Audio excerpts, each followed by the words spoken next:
Antes de mais nada, eu preciso avisar que o conteúdo que você vai assistir nesse vídeo pode ser totalmente perturbador para algumas pessoas.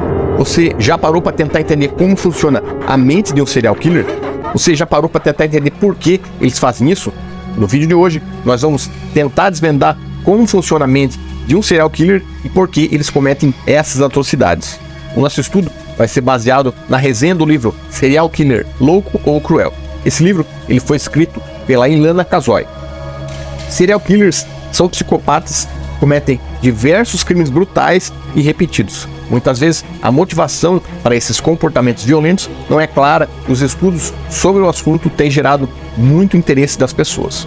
Mas o que será que torna essas pessoas tão diferentes dos outros seres humanos normais? Se você está disposto a conhecer um pouco mais sobre esse lado obscuro da psicologia, inscreva-se no nosso canal e compartilhe esse vídeo nas suas redes sociais. Bom, uma das principais características da mente de um serial killer é a falta de empatia, ou seja, a dificuldade dele em se colocar no lugar dos outros e compreender os seus sentimentos. O serial killer não sente esse tipo de conexão com as pessoas. Eles geralmente têm dificuldade de se relacionar e logo não demonstram sentimentos de compaixão ou de remorso. Além disso, as pesquisas mostram que um serial killer sente prazer ao cometer crimes violentos, sentindo inclusive um sentimento de poder quando ele brinca com a vida de outra pessoa. Outra característica comum na mente de um serial killer é a falta de interesse pelo perigo que o seu comportamento pode causar para as pessoas. Eles podem pensar que cometer um crime é uma forma aceitável de resolver problemas e que nunca vão ser presos por isso. Os serial killers também costumam ser obsessivos com a vingança e o poder.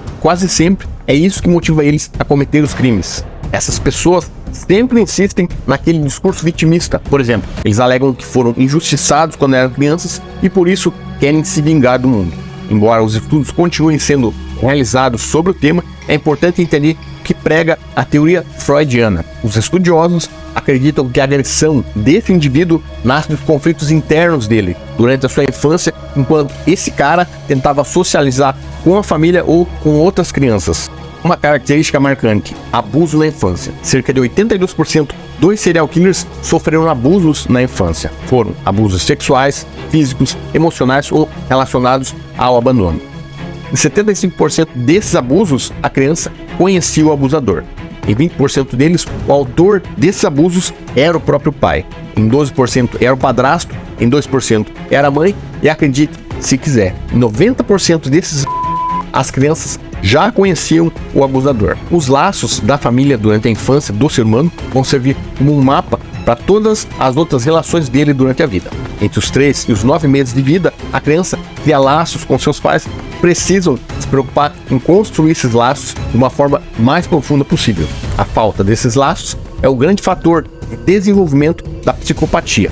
O caráter de uma criança, por exemplo, ele se forma até os 7 anos de idade. Depois disso, se o ser humano tiver uma má formação familiar, ele vai passar a entender o que é certo e o que é errado de uma forma totalmente diferente das outras pessoas. Então, passa a tomar as suas decisões se baseando numa análise de custo-benefício. Ou seja, se a recompensa por cometer algum tipo de crime é maior do que o risco, ele julga que vale a pena cometer esse crime. Já a escola positivista acredita que o indivíduo não tem controle sobre as suas ações, que elas são determinadas por vários fatores, entre eles a genética, a classe social e a própria influência do meio sobre essa pessoa. O termo serial killer foi usado pela primeira vez nos anos 70 por Robert Hesser, um agente aposentado do FBI e também um grande estudioso do assunto. Dentro do FBI existe a Behavioral Science Unit, uma unidade de ciência comportamental, que basicamente é uma biblioteca com diversas entrevistas gravadas com serial killers presos e condenados nos Estados Unidos. Essa unidade policial americana alega que os serial killers são indivíduos que cometem uma série de homicídios durante algum período de tempo, com pelo menos alguns dias de intervalo entre eles. Isso que é a diferença entre um assassino comum, porque eles matam várias pessoas durante a sua vida. Geralmente, eles sentem prazer em amarrar as vítimas, eles gostam de ouvir elas gritarem e insistem em fazer elas implorarem pelas suas vidas. É isso que faz eles se sentirem poderosos e basicamente existem 4 tipos de serial killers. Primeiro, o visionário. Geralmente é um grupo de pessoas que sofrem de psicose, que têm visões satanistas ou usuários de drogas. Geralmente eles são aquelas pessoas que ouvem vozes dentro da sua própria cabeça e acabam obedecendo essas entidades. Essa situação pode ser causada também por conta da esquizofrenia. Claro, sempre está associada ao uso de drogas. Convencionário. Socialmente, esses indivíduos não demonstram serem psicóticos, mas internamente eles têm a necessidade de livrar o mundo daquilo que eles julgam ser imoral ou indigno da sociedade. Eles sentem que tem algum tipo de missão em corrigir as outras pessoas, e esse tipo de serial killer geralmente escolhe um certo grupo de pessoas para matar, como por exemplo, as prostitutas e os homossexuais. Os emotivos, bem, eles matam por sentir prazer sexual, por pura diversão. São conhecidos como sádicos, e dos 4 tipos que nós vamos apresentar para você, esse é o que realmente sente prazer em matar, e geralmente ele usa requintes de crueldade durante os seus crimes. Libertinos são os assassinos sexuais. Geralmente eles alegam que matam por tesão. O seu prazer sexual é diretamente proporcional ao sofrimento da vítima sob tortura, e a ação de torturar, de mutilar e matar traz prazer sexual para esses indivíduos. Grande parte deles são vistos na psicologia como canibais e também como os necrófilos. Segundo o Dr. Joel Norris, PhD em psicologia, ninguém nasce um serial killer. Não. Segundo ele, a pessoa passa por 6 fases distintas. Primeira fase, a fase áurea. A pessoa começa a perder a compreensão da realidade. Segunda fase é a fase da pesca, quando essa pessoa ela começa a procurar as suas vítimas. Quase sempre são pessoas do seu cotidiano. Terceira fase é a fase do galanteador. É quando ela seduz, engana a sua vítima, trazendo ela para uma armadilha onde não possa mais gritar por socorro. A quarta fase seria a fase da captura, quando a vítima cai na armadilha do criminoso. A quinta fase seria a fase do assassinato, onde ocorre o auge da emoção para o assassino. E por fim, a sexta fase, que é a fase da depressão, que ocorre depois do assassino tirar a vida dessa pessoa. Então ele volta à fase áurea e o ciclo reinicia-se novamente. Qual seria o perfil das vítimas de um serial killer? As vítimas são escolhidas ao acaso ou por algum estereótipo que tenha significado simbólico para ele. Eles têm a necessidade de dominar, de controlar e possuir a vítima como se fosse o dono dela. Eles são sádicos por natureza, chegando inclusive a ressuscitar a vítima para brincar com ela. Tudo para prolongar um pouco mais ainda os seus jogos de poder. Quando a vítima morre, eles novamente são abandonados à solidão, mas nesse momento eles se sentem bem ao saber que fizeram a vítima sofrer. A essência do pensamento do serial killer é: as vítimas não são as suas parceiras na realização da fantasia, e sim o seu objeto da fantasia. Ele tira da vítima o que quer e quando termina se livra dela. Pode ser jogando numa estrada, em um matagal, picando ela em vários pedaços, enfim, espalhando esses pedaços pela cidade para mostrar a sua fantasia diabólica. O serial killer sempre busca uma vítima que seja fisicamente mais fraca do que ele, e o tempo de duração do crime varia entre 36 e 94 minutos. Em geral, as vítimas pertencem a grupos sociais menos abastados que não tem ninguém que possa se preocupar com elas, como por exemplo as prostitutas, os andarilhos, os hippies, os idosos abandonados ou os doentes mentais. Pessoas que tenham dificuldade para falar, justamente porque isso vai ser mais difícil que alguém preste atenção nelas e justamente elas não possam denunciar. Não existe um tipo físico específico que seja preferido pelo serial killer. Até porque a ação do serial killer não depende da ação da vítima, e o motivo do assassinato só faz sentido pro serial killer. Aspectos psicológicos, como identificar traços de um possível serial killer no futuro. A mente do ser humano não é uma ciência exata, logo é impossível saber como que uma criança vai ser quando crescer. Mas existem 3 traços que são bem característicos entre os serial killers. Primeiro, enurese em idade avançada. O serial killer ele apresenta micção involuntária, inconsciente, ou seja, eles não têm controle da urina à noite e acabam fazendo xixi na cama mesmo depois de alcançar uma idade avançada. Muitos deles alegam que apanhavam muito quando crianças, justamente por conta dessa dificuldade de segurar a sua urina. 2. Abuso sádico de animais.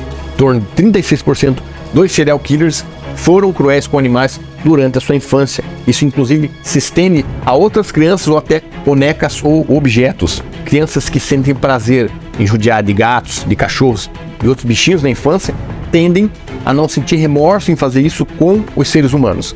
Por isso, é tão importante mostrar para a criança que os animais também sentem dor. É preciso fazer ela entender que nós, enquanto seres humanos, precisamos nos colocar no lugar das outras pessoas ou no lugar dos outros seres vivos menores do que a gente. E por fim, 3. Piromania e destruição da propriedade. Crianças que sentem a sensação de poder e prazer enquanto queimam as coisas dentro de casa são sérios candidatos a perder a empatia com outros seres vivos. Se isso não for muito bem ensinado para a criança, ela acaba absorvendo a ideia de que todos os outros seres vivos, incluindo as pessoas, não passam de um brinquedo ou de diversão para essa criança. Outros aspectos da infância. As crianças que apresentam devaneios diurnos, masturbação compulsiva, isolamento social, mentiras crônicas, rebeldia, pesadelos constantes, roubos, baixa autoestima, acessos de raiva exagerados, problemas relativos a sono, fobia, fugas, dores de cabeça constantes, possessividade destrutiva, convulsões, automutilações, ou que tenham histórias de humilhações na infância praticada pelos pais ou pelos colegas da escola, tendem a se tornar um serial killer na sua vida adulta. Já reparou que todos os casos de atirador ativo em escolas são desencadeados por ex-alunos que sofriam bullying? Digo isso porque todas essas ações que eu te contei foram relatadas pelos próprios serial killers em entrevistas com os especialistas do FBI. Outro fator que pode incentivar uma criança a se tornar um serial killer na vida adulta é o controle. A criança fantasia a sua necessidade de controlar a situação, de controlar a brincadeira. Geralmente são aquelas crianças que nunca admitem perder durante a brincadeira. Querem sempre ganhar a qualquer custo, mesmo que para isso precisem trapacear. Uma das formas delas exercerem esse controle é degradando e desvalorizando a vítima por longos períodos de tempo, que no nosso caso seriam os bichinhos de casa, como o cachorrinho, por exemplo.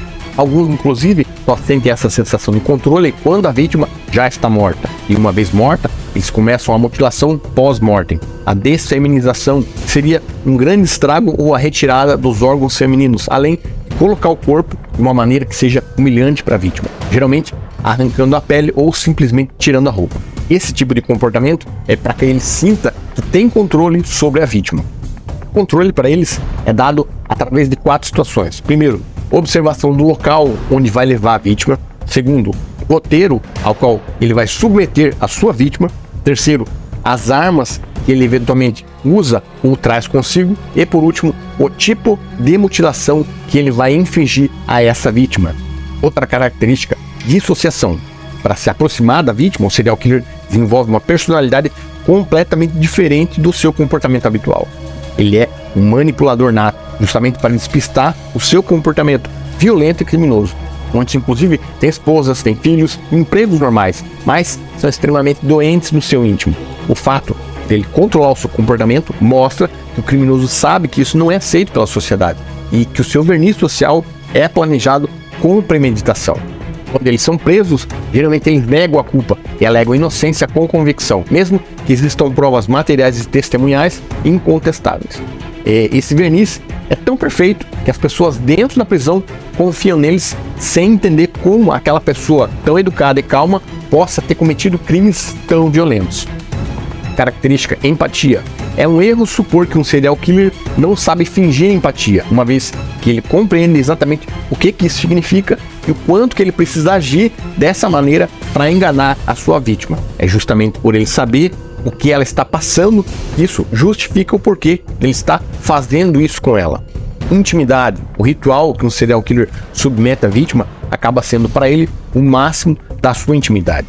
Sob o seu controle, a intimidade está em dividir com a vítima os seus desejos mais secretos, os seus sentimentos pessoais. Ele vê na vítima alguém para mostrar toda a sua imundice, e é por isso que ele tira a vida dela, por vergonha, e claro, para não ser preso. Repetição. Cada crime, cada vítima é uma parte da fantasia do criminoso. Todas essas histórias já foram vistas, já foram vividas por ele inúmeras vezes. A repetição é uma espécie de assinatura do criminoso que serve para aumentar ainda mais a sua fantasia, reforçando a escalada do seu comportamento violento, além de dar ainda mais prazer sexual para ele. É praticamente um exercício mental para o criminoso reencarnar o crime depois de tê-lo cometido. Alguns, inclusive, filmam os seus crimes para poder assistir ele várias vezes e depois para poder se livrar do corpo da vítima e assim se autoestimular e se preparar para futuros crimes. Outros ainda ficam com souvenirs das suas vítimas, como roupas, como sapatos ou partes do seu corpo. Mitos e crenças sobre um serial killer. A pergunta de $1 milhão. Todos os serial killers são homens? Não. As mulheres são a minoria, mas os seus alvos já são conhecidos. Os seus filhos e os seus maridos. Geralmente, elas alegam legítima defesa quando matam o marido envenenado. Ou ainda, incentivam os maridos a serem os seus cúmplices, alegando que eles têm que cometer um crime contra os seus próprios filhos por amor a elas. Caso contrário, ela vai se separar dele. Serial killers são loucos ou são cruéis? Apenas 5% dos serial killers estavam mentalmente doentes no momento do crime. Eles apresentaram altas dosagens de metais pesados no sangue, como manganês, chumbo, cádmio e cobre. Manganês, ele baixa o nível de serotonina e dopamina, aumentando o comportamento agressivo.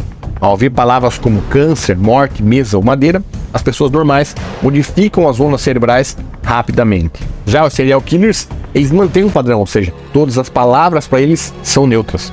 Outra situação, eles apresentavam uma reduzida porção de massa cinzenta no lobo pré-frontal, justo atrás dos olhos. A princípio, eles têm 11% menos massa cinzenta do que uma pessoa normal. Serial killers têm aparências estranhas? É bem provável que você já tenha ouvido a teoria de Lombroso.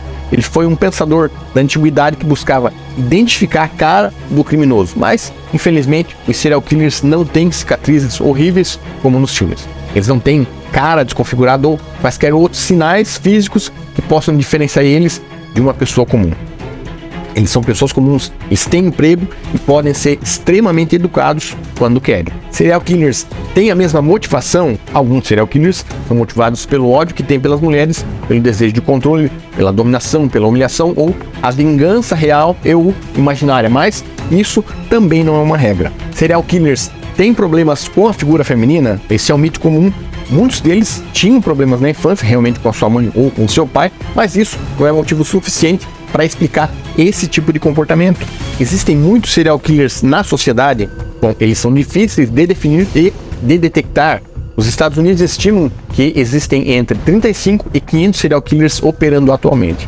É nos Estados Unidos que se encontram 75% dos serial killers do mundo. Você deve estar se pensando agora, nesse exato momento. Mas quais são então os países que mais têm serial killers? São eles, em primeiro lugar, os Estados Unidos, em segundo lugar, a Grã-Bretanha, em terceiro lugar, a Alemanha e, por fim, a França. Sendo que 84% dos serial killers são caucasianos, 89% das vítimas são caucasianas, 93% dos serial killers são homens, 90% dos serial killers têm entre 18 e 39 anos, 65% das vítimas de serial killers são mulheres. Tá, mas existe um perfil do criminoso serial killer? Bom, a gente pode traçar um perfil psicológico nos casos em que o criminoso é desconhecido e demonstra sinais de psicopatologias ou nos crimes muito violentos e também nos rituais satânicos. Estupradores e incendiários são dois bons exemplos disso.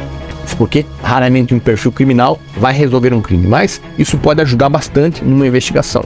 Quando a polícia não tem pista nenhuma, o perfil pode sugerir uma ajuda potencial no caminho para ser seguido durante a investigação.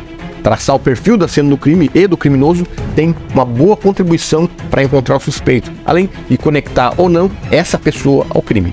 Análise da cena do crime. Padrões de fala, de escrita, verbal ou não verbal e outros modos e padrões dão forma ao comportamento humano. Essas características individuais, quando utilizadas em conjunto, fazem cada pessoa ter um modo específico de agir e de reagir. Aprender a reconhecer esses padrões de comportamento na cena do crime possibilita o investigador descobrir muitas coisas sobre o transgressor e também a distinguir entre agressores diferentes cometendo o mesmo tipo de crime. Modus operandi. O que é isso? Modus operandi é entendido depois que nós entendemos o padrão da arma usada no crime, o tipo de vítima selecionada e também do local escolhido. O modus operandi é dinâmico e flexível na medida em que o criminoso ganha experiência e confiança. Por exemplo, um ladrão novato que no primeiro crime quebra uma janela, logo ele aprende que isso faz muito barulho e no próximo crime ele já vem com ferramentas para fazer o arrombamento sem fazer nenhum tipo de barulho. A assinatura. O serial killer sempre tem um importante aspecto comportamental nos seus crimes. A assinatura. Eles têm a necessidade de mostrar as suas fantasias violentas. Cada crime tem a sua expressão pessoal ou os seus rituais baseados nas suas fantasias. Simplesmente matar não satisfaz a necessidade do serial killer. ele fica sempre preso a manter esse ritual. E um exemplo disso, né, de assinatura, é o caso dos estupradores. Geralmente eles usam uma linguagem muito vulgar com as vítimas, preparando inclusive um roteiro ou até uma música escolhida para que a vítima fique repetindo isso, cantando durante esse evento. Enfim, são consideradas assinaturas quando o criminoso mantém atividade sexual em uma ordem específica, usa repetidamente um tipo específico de amarração da vítima, inflige a diferentes vítimas o mesmo tipo de ferimentos, dispõe o corpo da vítima de uma maneira peculiar e chocante, tortura ou mutila suas vítimas e mantém alguma outra forma de comportamento. Bom, pessoal, alcançamos o nosso objetivo, que era tratar sobre o serial killer. Eu espero que você tenha gostado do conteúdo. Se você gostou, já deixa aí o seu comentário para ajudar o canal. Se você não gostou, sugira outro tipo de conteúdo nos comentários. Bom, eu vou ficar por aqui. Tenha uma ótima semana, um grande abraço e até a próxima.